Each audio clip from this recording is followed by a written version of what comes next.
तो चलिए आज हम पढ़ेंगे एपोप्टोसिस के बारे में। आपको इसके नोट्स मेरे टेलीग्राम चैनल पे मिल जाएंगे। एपोप्टोसिस जो होती है वो एक प्रोग्राम सेल डेथ होती है। प्रोग्राम सेल डेथ का मतलब होता है जो सेल होती है वो अपने ही तरीके से और बहुत ही प्रोग्राम्ड वे में जो है वो उसकी डेथ होती है। ठीक है, तो ये एक स्पेसिफिक प्रोटियोलाइटिक कैस्केड यानी कि कैस्पेजेस के हेल्प से होती है। ठीक है, इसमें क्या होता है जो सेल होती है वो श्रिंक कर जाती है और जो इसका साइटोस्केलेटन होता है वो डिसेंबल हो जाता है और उसकी सरफेस जो है उसमें कुछ चेंजेस आते हैं जिसकी वजह से जो माइक्रोफेजेस होते हैं वो आके उस पर अटैच हो जाते हैं सेल मेम्ब्रेन पे और उसको जो है वो डाइजेस्ट कर देते हैं।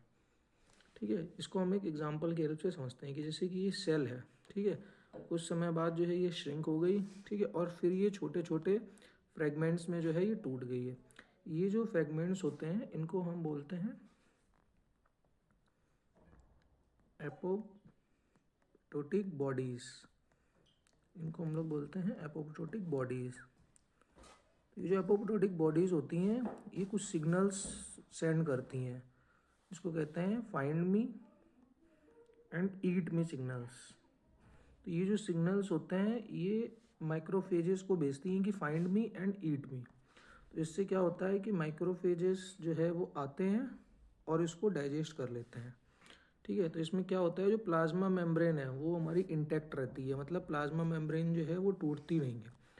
ठीक है, fragments in the apoptotic body is repeatedly degraded before leakage of content, मतलब इसका कोई भी कंटेंट है उसको लीक करने से पहले ही जो है इसकी डेथ हो जाती है। तो जिस कारण से जो कंटेंट है वो बाहर नहीं फैलता है और इसमें कोई भी इन्फ्लामेशन जो है वो नहीं होता है।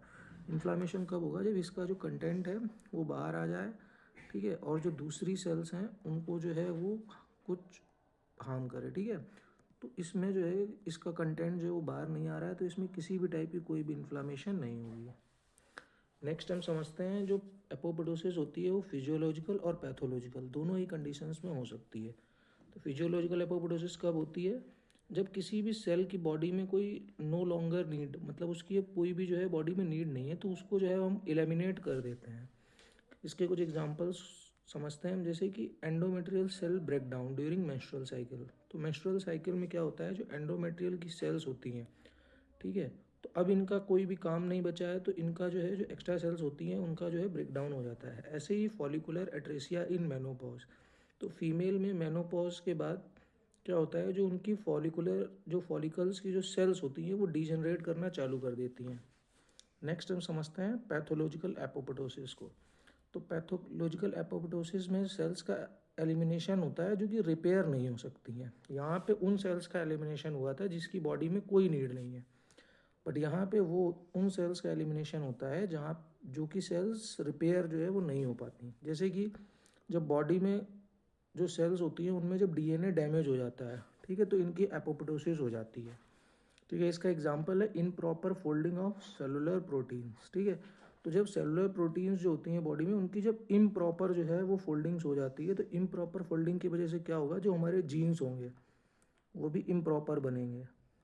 ठीक है, तो ये जीन इम्प्रॉपर ना बने तो इस वजह से क्या होता है, ठीक है, जो जीन है वो इम्प्रॉपर ना बने इस वजह से क्या होता है कि जो बॉडीज जो हमारी जो बॉडी की जो सेल्स होती है वो एपोप्टोसिस कर लेती हैं। ठीक है, नेक्स्ट हम समझते हैं मैकेनिज्म ऑफ एपोप्टोसिस। तो एपोप्टोसिस जो है वो मेनली एपोप्टोसिस के दो मैकेनिज्म होते हैं। पहला होता है हमारा इंट्रिंसिक मैकेनिज्म और दूसरा होता है हमारा एक्सट्रिंसिक मैकेनिज्म।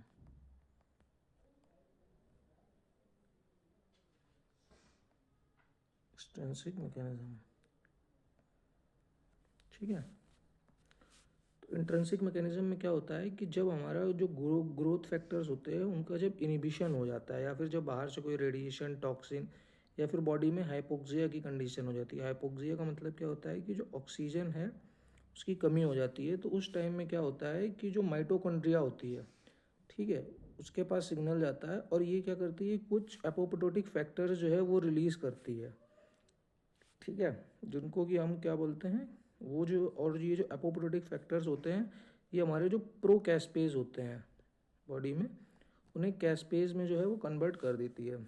ऐसे ही एक्सटेंसिव पाथवे में क्या होता है कि हमारी जो सेल मेम्ब्रेन होती है उस पर कुछ रिसेप्टर्स होते हैं जिन्हें हम डेथ रिसेप्टर्स बोलते हैं। जब बाहर से कोई भी लाइगेंड जो है वो आके इस डेथ रिसेप्टर पे आके बाइंड करता है तो क्या होता है, इनका रिसेप्टर्स का ट्राइमराइजेशन हो जाता है, जिससे जो हमारा प्रो कैस्पेज है, ठीक है, वो हमारा कैस्पेज में कन्वर्ट हो जाता है। तो इन दोनों ही मैकेनिज्म से, एक्सट्रेंसिक और इंट्रेंसिक से, ठीक है, जो कैस्पेज होता है ये क्या करता है, जो हमारा न्यूक्लियर जो होता है, न्यूक्लियस उसका फ्रेगमेंटेशन करा देता है और साइटोस्केलेटन का ब्रेक डाउन करा देता है, ठीक है, जिससे ये जो हमारी बन रही है इसको हम बोलेंगे एपोप्टोटिक बॉडी।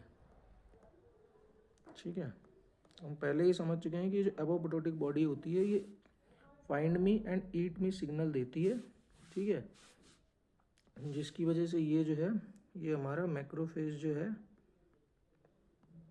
ये आता है और इसको इंगल्फ कर लेता है, इंगल्फ करके डाइजेस्ट कर देता है।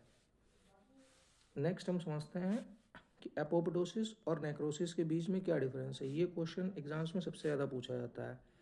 तो एपोप्टोसिस जो है वो एक प्रोग्राम सेल डेथ है। यहाँ पे जो सेल है वो बहुत ही प्रोग्राम्ड वे में डेथ करती है, ठीक है, और ये जो नेक्रोसिस है ये अनप्रोग्राम सेल डेथ है, ठीक है। एपोप्टोसिस में जो है वो एटीपी का यूज़ होता है, बट जो नेक्रोसिस एपोप्टोसिस में जो है वो एटीपी का कोई यूज़ नहीं होता है, लेकिन जो नेक्रोसिस है उसमें एटीपी यानी कि एनर्जी का यूज़ होता है। एपोप्टोसिस में जो प्लाज्मा मेम्ब्रेन होती है वो इंटैक्ट रहती है, मतलब उसमें कोई भी डिसरप्शन नहीं होता है। बाकी जो नेक्रोसिस होती है उसकी जो प्लाज्मा मेम्ब्रेन है वो डिसरप्ट हो जाती है। एपोप्टोसिस में क्या होता है कि जो सेलुलर कंटेंट है वो लीक नहीं होता है, जिसकी वजह से कोई भी जो है इसमें इन्फ्लामेशन नहीं होता है। और नेक्रोसिस में जो सेलुलर कंटेंट है वो लीक हो जाता है, जिसकी वजह से यहाँ पे इन्फ्लामेशन देखी जाती है। एपोप्टोसिस हम देख ही चुके हैं, पैथोलॉजिकल और फिजियोलॉजिकल दोनों ही कंडीशन में होती है, लेकिन जो नेक्रोसिस होती है वो सिर्फ पैथोलॉजिकल ही होती है। एपोप्टोसिस को हम देख चुके हैं, इंट्रिंसिक और एक्सट्रिंसिक दोनों में ही जो है वो कैस्पेज का यूज़ हुआ था, लेकिन नेक्रोसिस में जो है वो कैस्पेज इंडिपेंडेंट प्रोसेस है। एपोप्टोसिस में जो है वो सेल जो है वो हमारी श्रिंक कर जाती है, और जो नेक्रोसिस है इसमें सेल जो है वो हमारी सेल कर जाती है। So thank you. Next video में हम पढ़ेंगे साइटोस्केलेटन के बारे में।